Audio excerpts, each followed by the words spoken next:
Hello everyone, welcome back to another part of Yami, The Winged Hero BNHA Vigilante FanFic.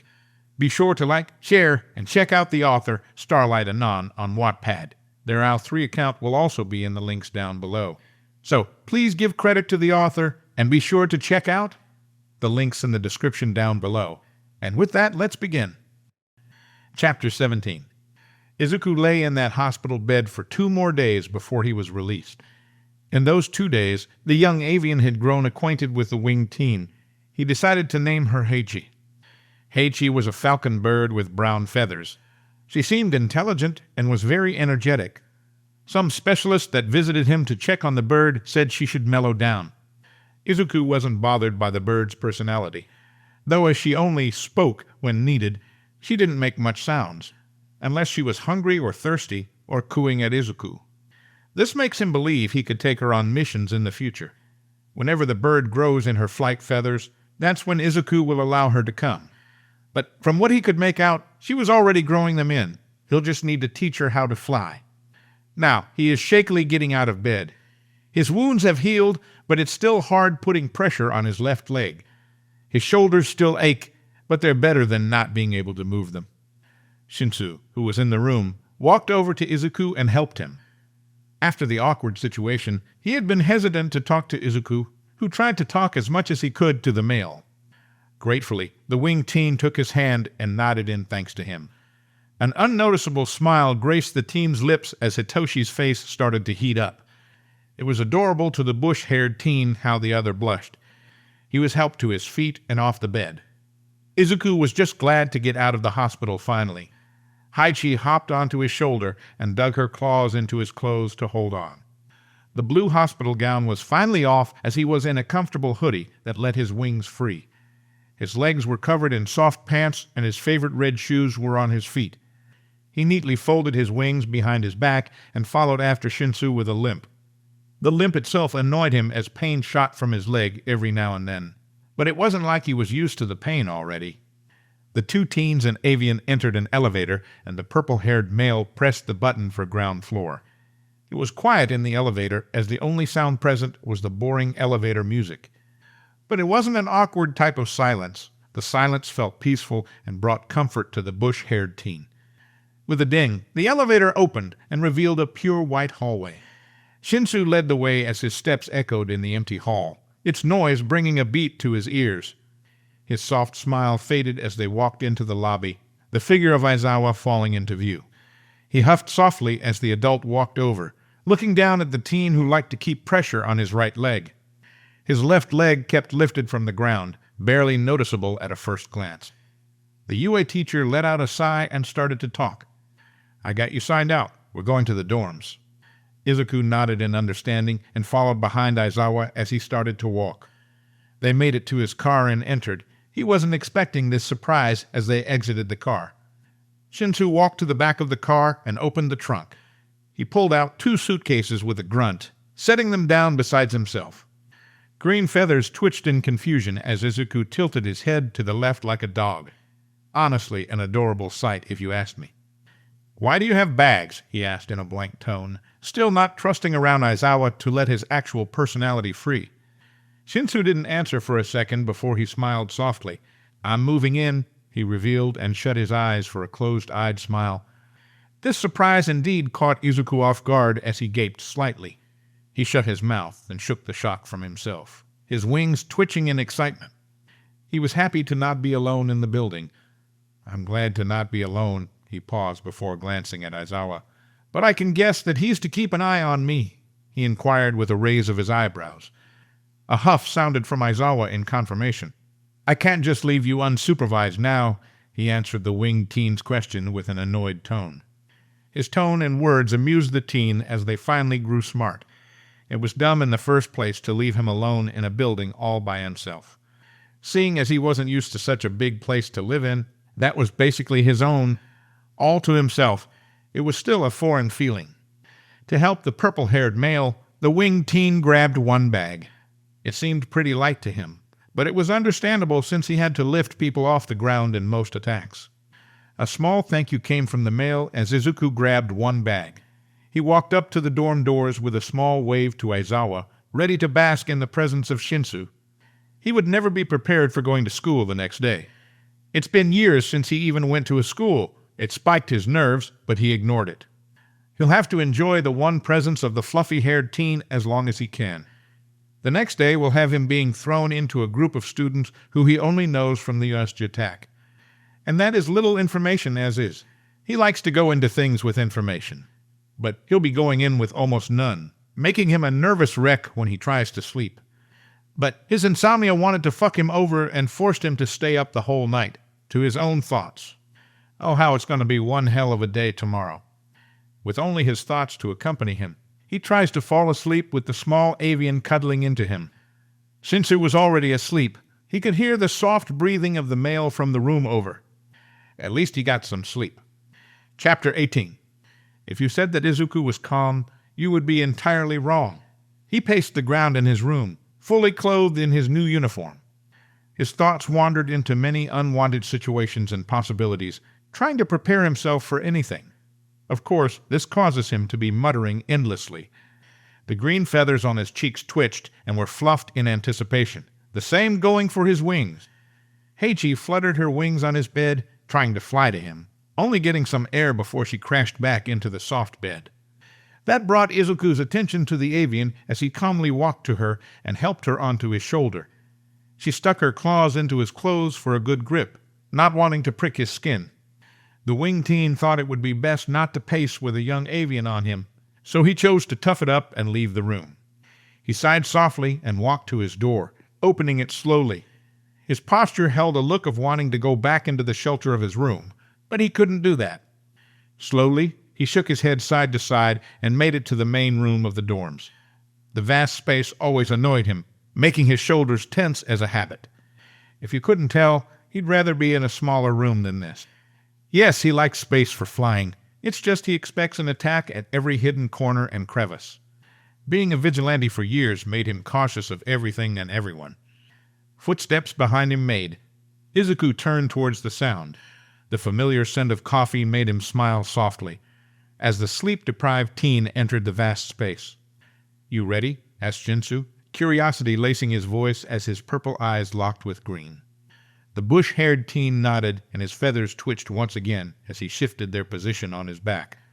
"As I'll ever be." Hitoshi's eyes softened at the small nervous habits he's picked up from the green-eyed teen, letting a soft smile grace his lips. He chuckled softly, getting a playful glare from Izuku for laughing at his nerves. Once Hitoshi calmed, he looked back up at Izuku.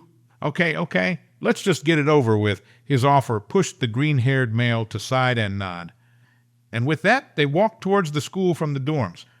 Their walk was filled with a nice chat from the two, ending with a comfortable silence. Once the two stood in front of the giant door of 1A, Izuku placed back on his cold front. Hitoshi beside him wiped off his smile and opened the door, letting Izuku follow in behind. The bell had rung already, leaving Hitoshi late to escort the green-haired teen. As the two of them entered, eyes locked onto the new green-haired figure with the big feathered wings. Many wondered who this was, while one in particular questioned if he was seeing a ghost. Aizawa appeared from the ground, slinking from his sleeping bag as he folded it. The yellow color contrasted greatly with his sleep-deprived look, making Izuku amused. The amused gleam dispersed as Aizawa started to talk. "Shinsu, get to your seat!" he first ordered to Hitoshi, making him begrudgingly leave to his desk. His pillar of support left him, making his wings shift slightly, the only thing showing his nerves. Aizawa turned to him, making Toxic Green look into his eyes. "Introduce yourself, problem child." Those words brought dread to Izuku, as he didn't feel like talking to the whole class. He sighed and Heichi pecked his cheek. His hand waved slightly in a motion for her to stop as he got to his introduction. "I'm Midoriya Izuku." His words held a chilling sense to them, and his toxic green eyes added to his intimidating effect. But his stature didn't show him to be scary at all. "Well, whatever." Aizawa glared for a moment at Izuku for his poor introduction and groaned inaudibly. He chose to continue the full introduction, seeing as he wouldn't try to. "Midoriya will be your new classmate starting today," started Aizawa in his usual dead-tired tone. "He's here for rehabilitation." He stopped for a moment before speaking once again. "He was a vigilante. But after he helped in the Ashji and was captured, he was offered a spot here. Most of the class erupted in chatter, annoying the two who stood at the front. A dual-haired male, an ash blonde, a frog girl, a bird head, and Shinsu didn't put in any input. A soft whisper questioned through the other voices, catching Izuku off guard as the familiar name echoed through his ears. His eyes widened, going unnoticed by the chatting students. The ones who didn't bother to talk kept their eyes on the winged teen, noticing the change in behavior. Aizawa watched his sudden change in demeanor with a concerned gaze. Memories and locked-away images flashed through his brain, making his heartbeat flare in his chest. His wings fluffed up and the feathers on his cheeks twitched as a look of horror flashed in his eyes.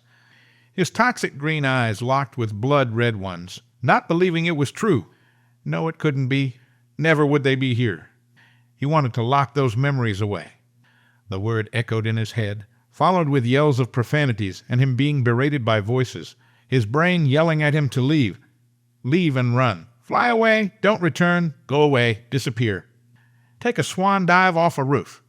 He took a step back as his whole body tensed in preparation, prepared for a hit or strike, for something bad, for the abuse to come back. Deku? The deep voice called, resonating in his being as he wished to flee. There in the class was his childhood tormentor, the one who berated him and suicide baited him for being quirkless when he was younger, for being a late bloomer, the one who added more pain to the one stacked up with the monster that raised him, the constant darkness at his home and the tight space that locked him in the spare room that his old home held. There in a seat of class, Wana was no other than Bakugo Katsuki. Chapter 19. The ash blonde stood slowly, staring in disbelief at the green-haired male. Toxic green eyes clashed with crimson, one holding a considerable amount of fear and horror, hidden under a cold gaze. Deku? Asked the ash blonde once again. Bakugo stared at the person who he used to torment. Bakugo couldn't believe what he was seeing. His childhood friend, if you could call him that, was alive, with what looked to be a mutation quirk with him now. The whole class grew silent at the interaction occurring as Aizawa moved to touch Izuku's shoulder. In a swift motion, his hand was smacked back, and a fierce gaze ordered him to not do anything. Heiichi once again pecked at his cheek, trying to make sure her owner was okay. "Don't call me that," growled the teen vigilante, forcing his glare upon his childhood tormentor. His feathers fluffed in a threatening manner, showing more of a threat, trying to make Bakugo back off. Said Ash Blonde took a step forwards towards Izuku, a look of surprise and regret adorning his features. "We thought you were dead. Auntie was devastated," he whispered, though his voice traveled throughout the room. "Don't talk about that monster," he shot back, not caring about him being pronounced dead. He expected it. Confusion flashed through Bakugo's eyes, showing how blind the male was to the abuse he had to go through. It was laughable. A bully who thought his victim was dead, and he felt bad for it. Not even knowing what else happened at the home of his victim. How many beatings and torture he went through for doing one thing wrong. A low chuckle left the mouth of Izuku as he once again locked eyes with Bakugo. "You were too naive to even notice what happened after your little quirk sessions. Do you tease the teen in a dark manner, not mentioning how he was the target of the quirk training?" "What do you mean?" asked Bakugo, confused on what his old friend meant. Instead of answering, Izuku turned to Aizawa and urged to leave. "I don't want to be here anymore," voiced the teen, angry that an old bully had gotten into the hero course. It took Aizawa a second to process what happened, and he shook his head slowly to Izuku. "It's that or jail. You know this," warned the adult. Izuku in turn hissed under his breath and clenched his fists. Heiichi pecked his cheek again, making him calm down. "Where do I sit?" he asks, ignoring the curious gazes of the people who he doesn't know. Aizawa motioned to the only open seat, behind Bakugo. His whole mood depleted once again, and he huffed, turning to Aizawa with an "Are you serious?" look. The adult softly glared, telling him to go. Another sigh escaped his lips, and he dragged his fit to the desk.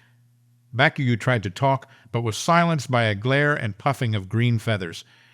Heiichi detached herself from the teen's table and hopped onto the desk. Izuku himself shifted his wings and folded them behind his back in a comfortable position. This whole day will be annoying. Lunch had finally came. the day already feeling like 100 years have gone by. He already knew most of this stuff. Honestly, he just wanted to take the licensing exam and get out. He has experience, years of it, and years of not just academic knowledge, but street knowledge. He huffed and let his head fall onto the desk, smacking his head against it. Heichi hobbled over and poked his head, wondering if he was dead. A groan of annoyance told the bird that he was fine, just done with everything. Footsteps trailed over to him, one pair of them that he recognized. The trained, quiet footsteps made it to his table as the scent of Shinsu filled his system, calming him. He turned his head towards the male and looked up at him with a quirked eyebrow, keeping an emotionless look on his face. "Hurry up. I'm getting food," Shinsu ordered in a cold tone. Izuku yawned softly, not used to being at school and having to learn something you already know. "I'm not hungry," the teen countered, wanting to lay his head down on the desk and sleep. A grunt left Shinsu's mouth, and he kicked Izuku's shoe. "You're going to eat, or I'm going to drag you there," he threatened in a stern tone. But Izuku didn't budge. The teen closed his toxic green eyes and tried to fall asleep, failing at it. Shinsu then tried his attempt at dragging the teen. He was successful with knocking him to the ground, but his wings were too much of extra weight to drag him. He gave up with that method and got food, going back to the class to find Izuku in the same spot, still awake. He set the food down and stared down at the winged teen, not noticing the Aizawa in the corner, bundled up by his yellow sleeping bag. "Get up, you lazy fuck," he ordered, bending down as he tried to get the winged teen off the ground. "Swear jar," joked the winged teen in a blank tone, knowing of the wild Aizawa in the corner of the room. He still didn't trust the male enough to let out his actual emotions, and who knows if someone is eavesdropping. Shinsu conjured up a different idea and picked up the spoon positioned next to a bowl of rice. He dug it into the food and pulled out a spoonful of rice. Then he shoved the spoon into the male's mouth, earning a cough of surprise from the winged teen. But that didn't stop the winged teen from eating the spoonful, and he was practically forced to swallow it whole. He coughed and sputtered, abruptly sitting up and pounding his hand against his chest. He then positioned a toxic glare at Shinsu, yelling, "What the hell was that for?" Shinsu looked scared out of his wits for the genuine anger radiating off the winged teen as his wings twitched and fluffed out. Shinsu then chose his only option: run. "Sorry," he yelped and forced himself into a run, spoon still in hand. And Izuku gave chase, catching up to the male swiftly and tackling him to the ground. I'd have to say the rest of the day was uneventful. Other than that, Shinsu was dragged to the infirmary with a large bump on his head from impact on the ground. He almost got a concussion. Yeah, uneventful. Chapter 20. This was definitely not what he expected when he went to school the next day. Right in front of him stood the ash-blonde Bakugo Katsuki. A blank stare was given to the male, toxic green eyes glaring into his soul. He was not physically or mentally prepared for this. Dread washed over his being as he kept his eyes locked with the explosive blonde. Heichi was at the dorm, not with him. What a perfect day to leave her. He thinks he regrets it now. The blonde hesitates before he talks, thinking of what he wants to say, it seems. But if he's thinking, Izuku may not want to indulge in this conversation. He never wants to bring up his past life, the old pathetic him. "Why did she lie?" he asks, his scowl not present as a thin line forms as his expression. Furrowed brows as he scrunched his eyes in some kind of frustration. The wings on the teen's back shifted, each individual feather twitching as if they had a mind of their own. He didn't want to answer. But, in Bakugo's own way, he needed to know. He let silence overcome them for a few more seconds before speaking. A blank face stayed present, not wanting to show any weakness around this male. "She wanted me gone," he started out, his fingers fumbling with the hem of his shirt. "She thought of my past quirklessness as a disability, and hated that she birthed something like that, blaming me for my father's death." His words had an edge to them as he let it all sink in for Bakugo. "It wasn't just you that would hurt me," he stated and glanced off to the left, hoping he got what he was trying to say. It was so hard for the words to leave his mouth. Something was holding him back from saying the word, the thing that happened to him after his father died. "She," starts Bakugo with wide crimson eyes, mouth agape. Realization strikes the teen, then regret and anguish. Abused you? His question rang out in the quiet air, a nod being his answer. The blond teen trembled as he clutched his hands together in front of him, clenching his teeth. From the pressure of his teeth pushing against each other, his head started to hurt. Add on to the fact that he bullied a kid who was being abused as well. Izuku could tell how Bakugo feels just by the expressions he's giving. He could tell that he regretted his decision. He could tell when he walked in the class the other day and locked eyes with him. But the words that came next still surprised him. "I'm sorry," the blonde choked out, eyes glistening as he forced back the tears that wanted to drip from his eyes.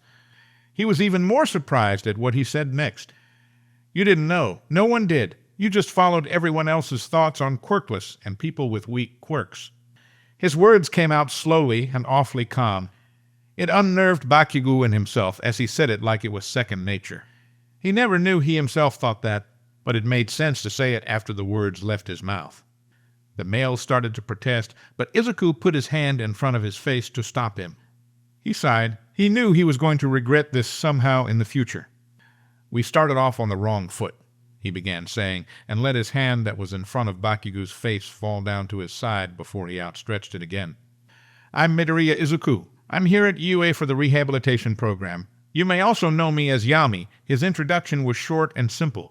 Holding his usual mask up as a hint of kindness went through from offering a hand. Hesitantly, Bakugo took his hand and gripped, shaking lightly. Awkwardly, he started to speak. "My name is Bakugo Katsuki, and I welcome you to UA." After that, he let go and let relief flash through his toxic eyes. Izuku left Bakugo to catch up with his purple-haired friend, leaving behind a shocked Pomeranian. And with that, I'll see you all in the next part. For those who are interested, we have a Discord down below. Be sure to aim for the stars, drink plenty of water, and for us to cause chaos. With that, take care until next we see each other again.